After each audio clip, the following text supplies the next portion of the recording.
You say that Fraser Island is not millions of years old, but thousands. Really? Yes. We've been doing research there for decades now. We've studied the parabolic sand dunes, we've studied the ecosystems, the sediment movement, the water flow, and all of those independent studies done by top-notch researchers all suggest a young age. And that fits in perfectly well to a global flood which was followed by an ice age. Our guest today, Dr. Ron Neller, argues that the largest sand island in the world, Gari, also known as Fraser Island, is a lot younger than what we are told. Ron, you have a PhD in geomorphology, effectively in landforms and how they change, focusing on sedimentary environments. Over 35 years, you visited many countries and studied these sorts of aspects of geology. Now, when I hear about Gari in the news, especially in popular science articles, I keep reading that it's hundreds of thousands of years old. Now, you actually worked at Gari on the island as a research officer for the government. Do you agree with these ideas? Thank you, Michael. Yes, I did work on Fraser Island, I was a representative for the Australian World Heritage Advisory Committee, representing Fraser Island and all that. And no, I did not agree with the age, by the way. Mind you, this did not come up often in the government discussions because those particular committees were far more involved in finances, tourism impacts, environmental impacts, and so on. But I do not agree with the age. Well, that's interesting that you don't agree with the age. Now, we'll talk a lot about that today, but first of all, can you tell us a bit more about the island in general? Interested to hear about Gari. It's a fascinating island, absolutely fascinating. It's the world's largest sand island, first of all. It's over 120 kilometres long and about 22 kilometres wide. It's got a series of parabolic dunes on them that are just beautiful and active. Also, you've got what's known as a coffee rock or a humocrete on the beaches, which is a sort of a cemented sand, which can be quite interesting to travel over and so on. But I guess the really fascinating parts of the island are also the ecosystems. We have tropical rainforests growing on pure sand, as well as heathlands, woodlands, and all sorts of wetlands as well. And another feature that makes Gari quite unique is actually the perched lakes. There are many lakes on the island, but many of them are perched, and those perched lakes, by the way, represent 50% of the world's perched lakes are all found on the one island. So it is just stunningly beautiful, great place to visit. I can assure you, a great place to research as well. Now, talking about Gari, it's a sand island. Doesn't that just mean a normal island? I mean, most islands I've seen have sandy beaches. What's the distinction of a sand island? A good point, Michael. What we normally see as a sandy beach is linked to a bedrock island, an island made of rock or an island made of coral. And you'll see sandy beaches surrounding those islands. They're not sand islands, they're islands. Sand island, that I'm referring to here, is made up entirely of sand. There are a few connecting points where it does connect into a rock, a pillar or something like that, but the island is essentially sand, very, very deep, anchored there on the ocean floor. Right. So if you've got the whole island being covered in sand, I imagine you've got a lot of sand dunes on the island. Is that something you've looked into as well? Oh, yes. The sand dunes are different to those on the mainland, actually. They're all parabolic sand dunes. Now, what do I mean by that? It means they're wind-blown to start with, and they're U-shaped. So they have a wonderful U shape there. And you can tell the direction the wind's blowing by the direction the parabolic dunes are pointing in the direction. So in southeast Queensland, you're getting a southeast wind is a dominant wind.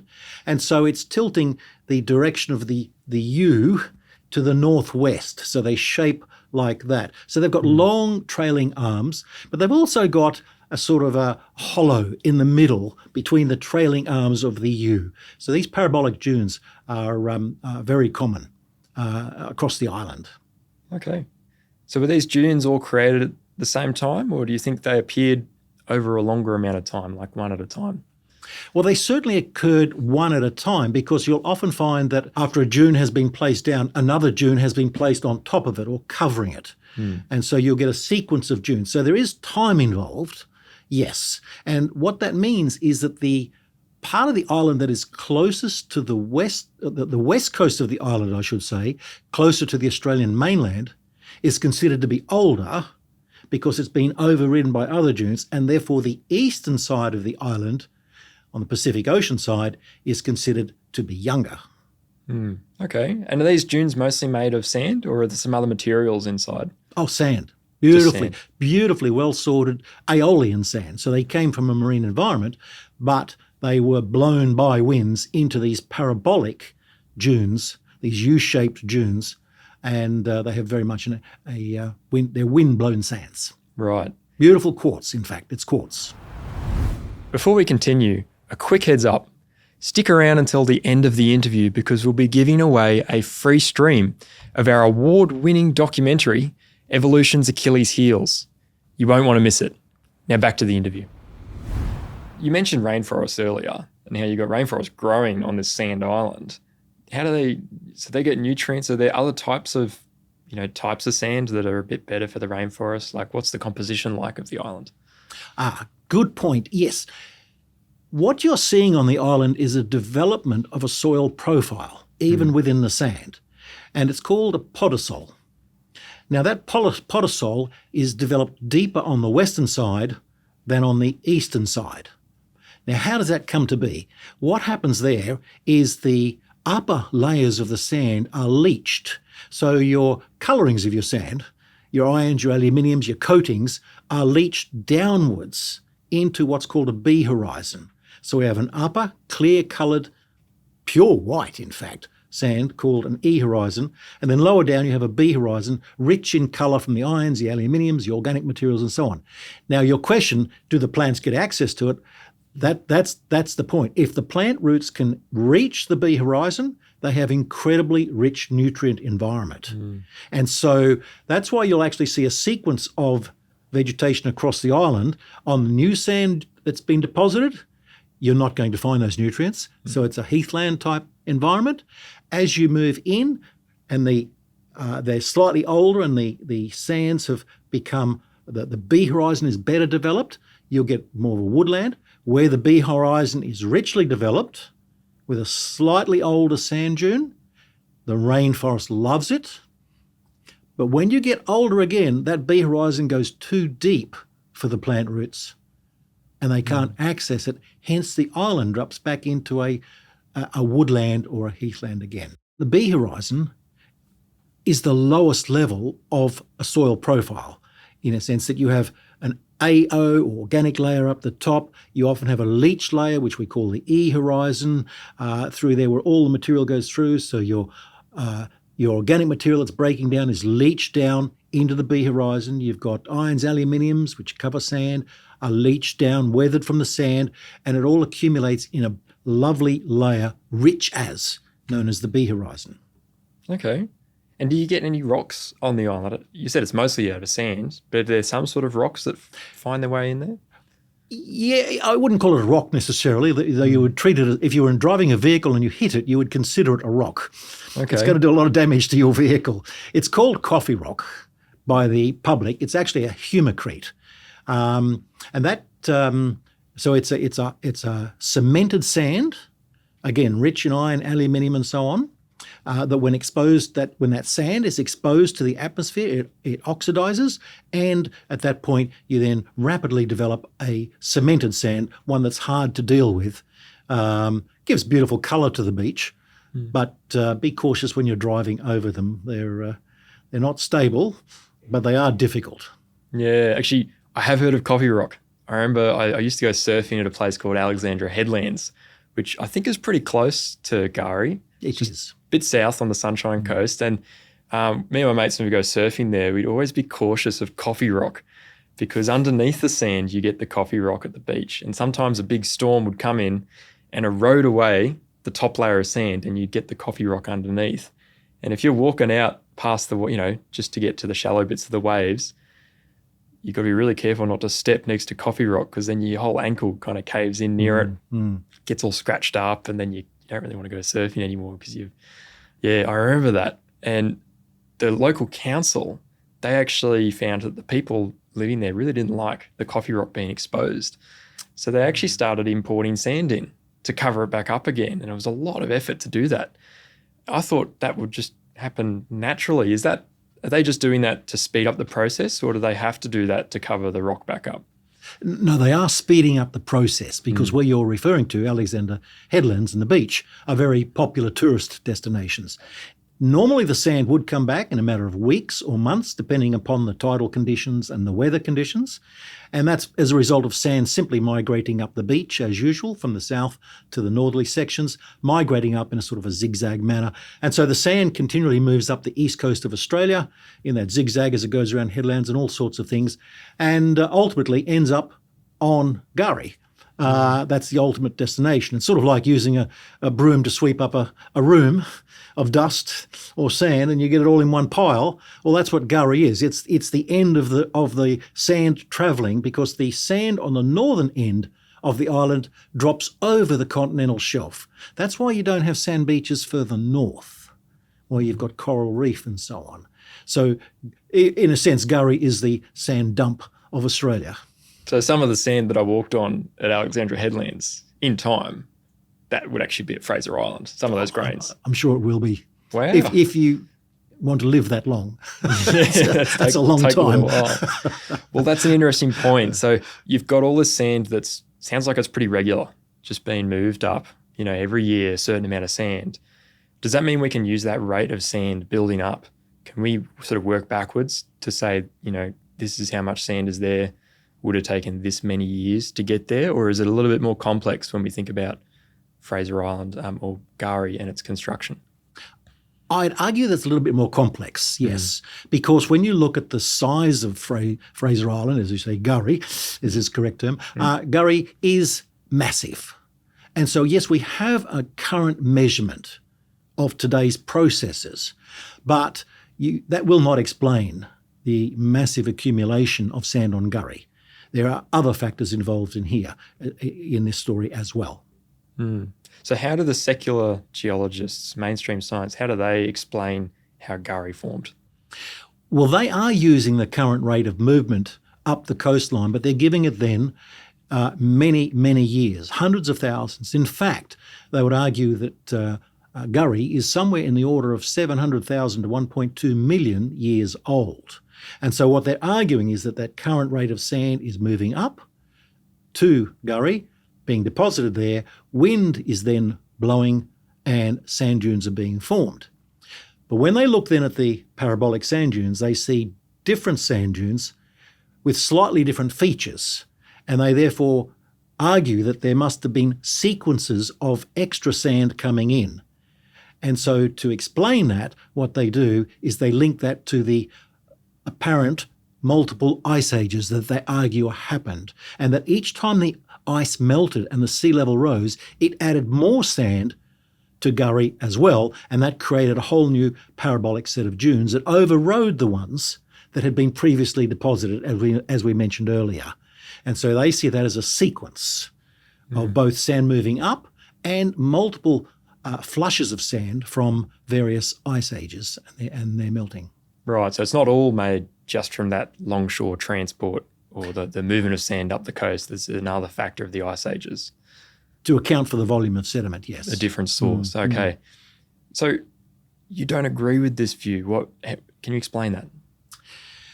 Well, if we go back to the Ice Age, first of all, the argument for an Ice Age is simply to try and find a date for the island, because it's extremely difficult to get a radiometric date from the island. So I don't see the need to link the formation of Gurry to the ice ages and that all those parabolic dunes are derived from each ice age. I don't see that need at all.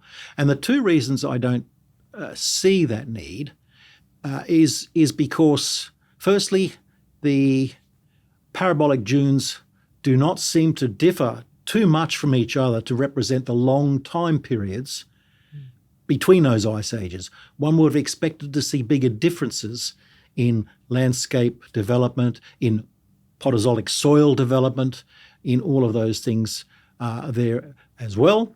And also, I do not see the Podozolic soils or the coffee rock as needing that period of time is another argument they give, that it needs almost 1 million years. I do not see that at all from my own research.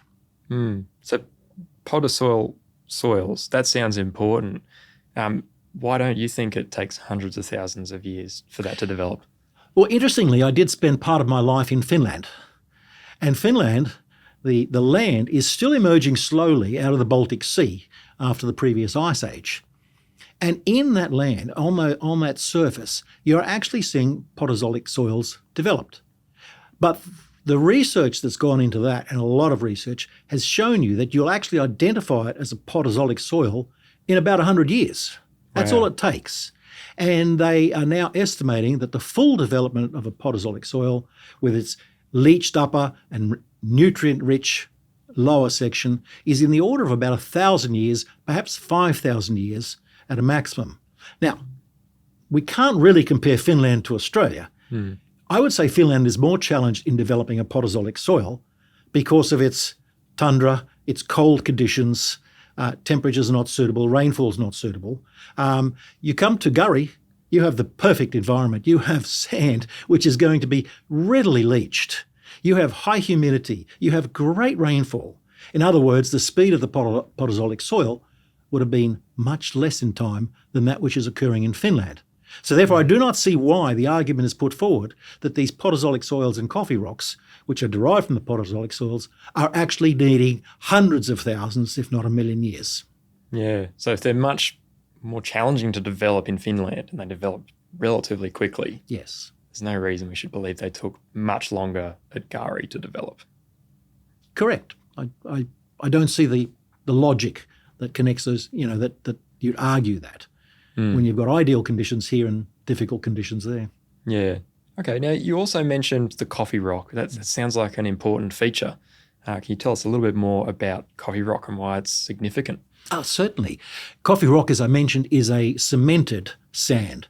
And there's been numerous ideas put forward over time as to where that coffee rock comes from and how is it there. I think the evidence today is fairly clear that the coffee rock actually comes from the B horizon of the Podozol soil. Again, we have that leaching going on in the upper part, and then the concentration of iron and aluminiums and organic material and much, much more in the B horizon.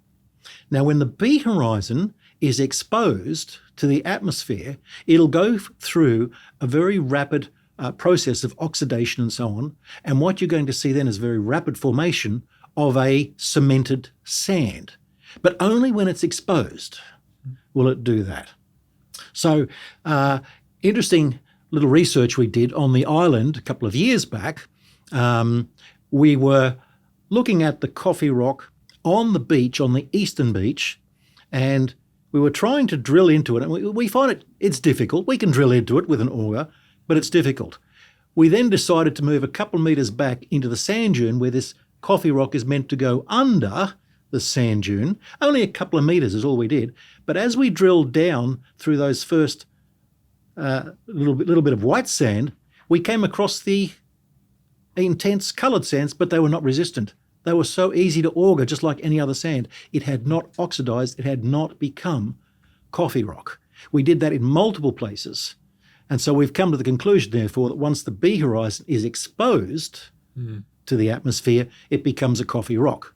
Now, the other point, too, is that the coffee rock is found both on the west coast of Fraser Island, or Gurry, which is considered the older part, and is also found on the east coast, in abundant displays of coffee rock on the east coast, which is considered the youngest part of the island. It is also found, by the way, in at the base of numerous lakes, Perched lakes in particular. Okay, so the location, the widespread location of this coffee rock, what does that tell you about, the ordering process or the layering age, I guess, of Gari? The fact that you find the coffee rock on the west coast and the east coast tells me with no uncertainty that there is an underlying sequence of sand upon which the more recent sands have been deposited. The most recent sands on the east coast do not have full Podozolic soil development, do not have enriched B horizons. And so when they're exposed, they do not become coffee rock. There is something underlying it from a previous sand dune system with a very rich B horizon that is giving the coffee rock. In other words, I'm going to argue that there were two stages in the development of Fraser Island, Gurry, and that is there was an original layer of sand placed down that developed a Podozolic soil, and then at a latter time, a second wave of sand came over the island and is currently developing Podozolic soils, but not that rich, particularly on the eastern coast. If you're enjoying this interview so far, you might be interested to know that we also produce the world's most widely read magazine on the creation-evolution debate, Creation Magazine. It's packed with beautifully illustrated articles showing how real science supports the Bible. It's designed for the whole family and is a great tool for strengthening your faith. Sign up now to receive 4 issues per year. Follow the link in the description. Okay, so I'll try and piece this together for how I understand it. So we've got, from a biblical perspective, you've got this major flood event that lays down a lot as it recedes. It lays down a lot of the island, big layer of sand. And then you have the coffee rock that starts to, on the top, it gets exposed and starts to harden a bit. And then we've got an ice age that follows the flood. And that after that, we then get more sand that piles on top, and it just starts building up over time to today. So we've got the 2 layers. Whereas the secular view, they need many ice ages in their theory, and they're expecting to see evidence of many ice ages at different times. And you're saying that the evidence on Gurry doesn't show that. It shows more 2 stages. Is that right? You have summarised the point I was getting to very strongly, and that the 2 stages reflect essentially a post-flood pre-ice age when sand was available.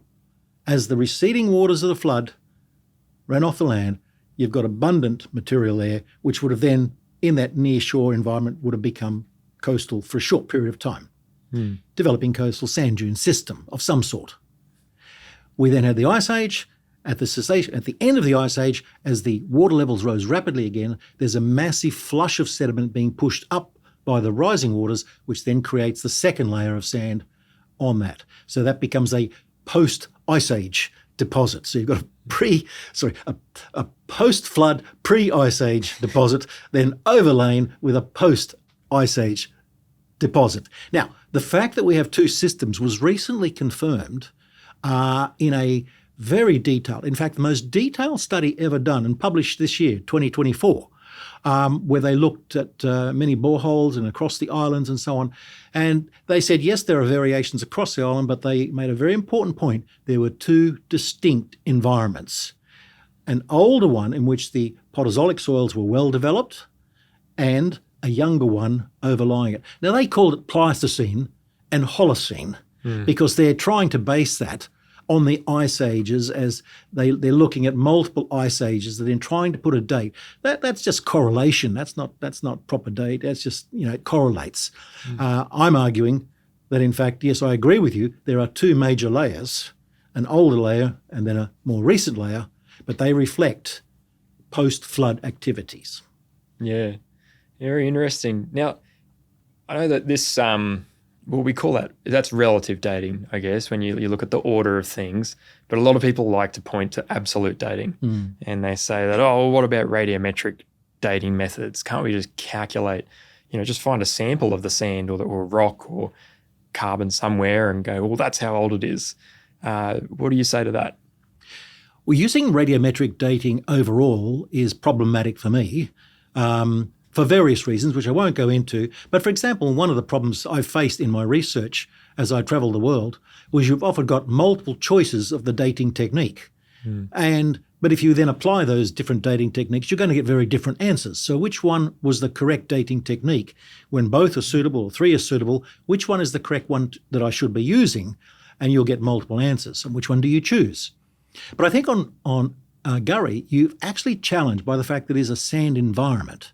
And so you've got, potentially from a carbon-14, you've got a lot of contamination potential, because you've got a lot of leaching, a lot of movement of sand going on, and so on. Now, the original carbon-14 dates on the island, on the west coast, gave dates in the order of 3,000 to 4,000 years. Okay. That's all they gave. Now, they were rejected by scientists who said this cannot be true. Must be problems with the dating technique. It can't be true, because the western side should be much older to them than the eastern side. These days, they use luminescence as the more common technique. The problem with luminescence, they highlight this quite strongly in the literature. The two problems with luminescence is that if your sand is moving in abundant quantities, which is exactly what we see on Gurry, and it is moving only over short distances, which is exactly what we see on Gurry, then it's a very poor technique to be used. Yes, it doesn't suit. It doesn't suit that environment. Yeah. So I'm going to argue against radiometric and fall back upon processes that we can measure in various countries, such as podolization, the rapid development of coffee rock, and that's what I will rest my argument on. Yeah. Well, thanks for Things sharing we can that. measure. Yeah.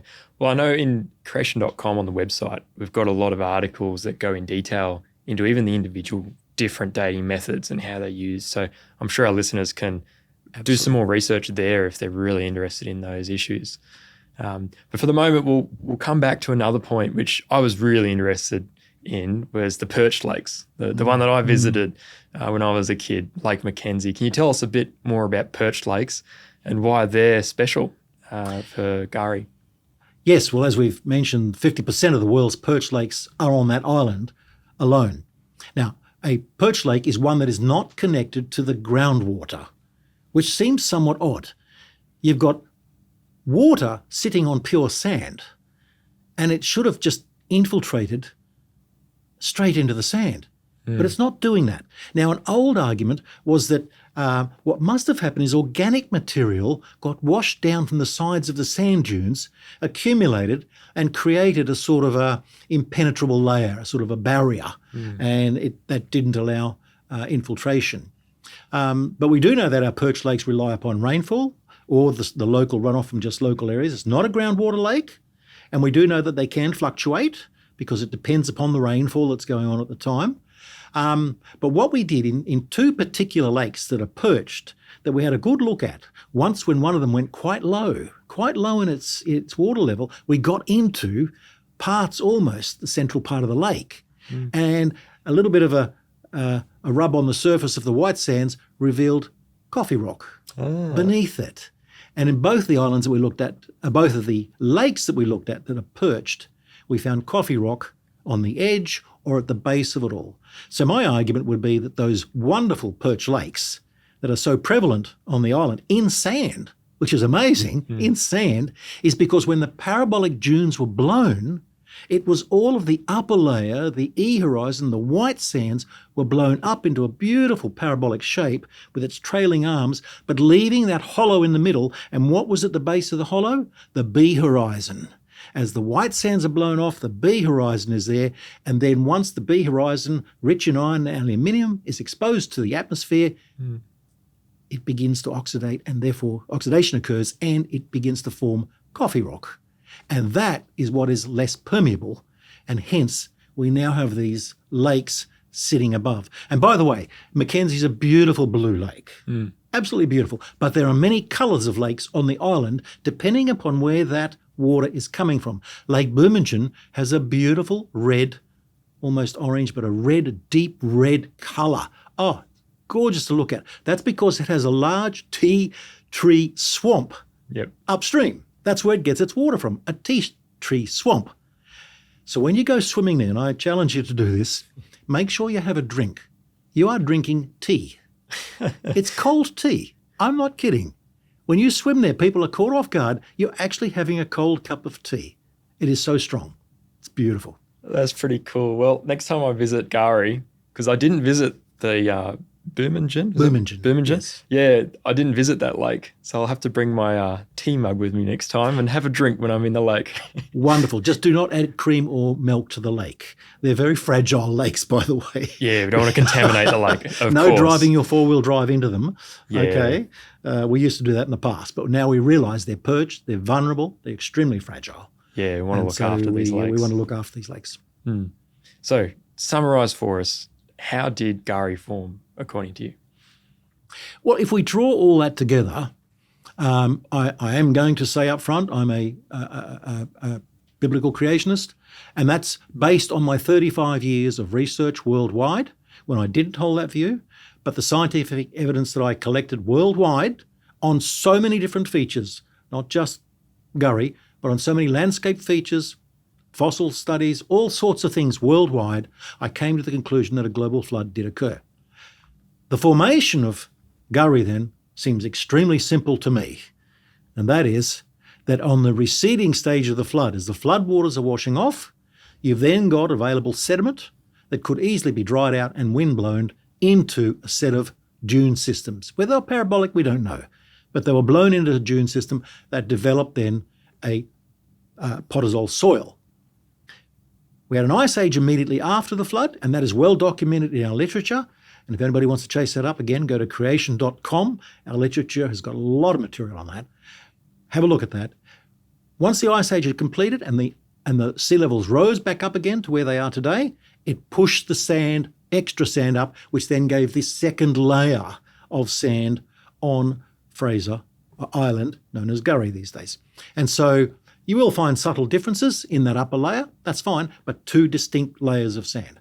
And so again, I'm coming back to the point, the island, Gari Island, is a post-flood island that is impacted both pre-ice age and post-ice age. Cool. Well, thanks for sharing that today and summarising that. I know next time I visit Gari, I'm going to be seeing everything now with that biblical historical view, and I'll understand why things are there, why the perched lakes are there, and why there's different layers. That's going to be really fascinating. Now, it is. It's a wonderful, how do I put it? It's a wonderful human experience to see the glory of God expressed in such a young environment. We know it's young. We see the diversity. We see the, in a sense, the connectivity of these environments, these ecosystems, these lakes, these sand dunes. It's an incredible human experience. And when I've taken people up there, even politicians, they absolutely sit, whoa, I have never seen anything like this before. And so it's a wonderful way of expressing God's love for us and his ability to be creative, all in one very small space. So well worth going to. Fantastic. Well, that's an interesting point. We've actually got a documentary, Evolution's Achilles Heels, and this talks about a lot of different things like evolution in biology, but of more focus today in geology as well. And it talks about the biblical view rather than what we hear all the time in mainstream science. And I think for people who are really interested in this interview, I'm sure they'd be interested in some of the other geology information in this documentary. Can you tell us a little bit more about that? Well, that particular DVD is brilliant because you are dealing with a host of experts sharing their experience and their knowledge and their love of our Lord. Incredible. If a person wants to go beyond that, I would strongly recommend the Creation magazine. That is our number one. That is the one that has helped many of our own family, my wife and myself, who are non-Christians. It has helped them come to Christ. The Creation magazine even has an article in the issue that's right now has been published, even as we speak, right at this moment, which deals with various features that we are talking about, landscapes and so on. And each issue will deal in a balanced way with biology, geology, astrophysics, a children's section, an interview with a top Christian and so on. That is another way to stay up to date, particularly with landscapes, whether they be coastal or otherwise. And so that material there, and the other book I mentioned, Biblical Geology 101, is a new publication, and again covers a broader range, but will help every person who looks at it and reads it or listens to it to really come to grips with the creation message, and how particularly when you look at the world today, you're just going to see a magnificent post-flood, and you're not going to look at it anymore going, that's pretty. You're going to go from here on in, no, that's a reflection of Noah's flood and the beauty that even came out of it afterwards. That's great. If you're interested in Creation Magazine, there's a link in the description below, and there's another link for a free stream of our documentary. Thanks, Ron. Thank you.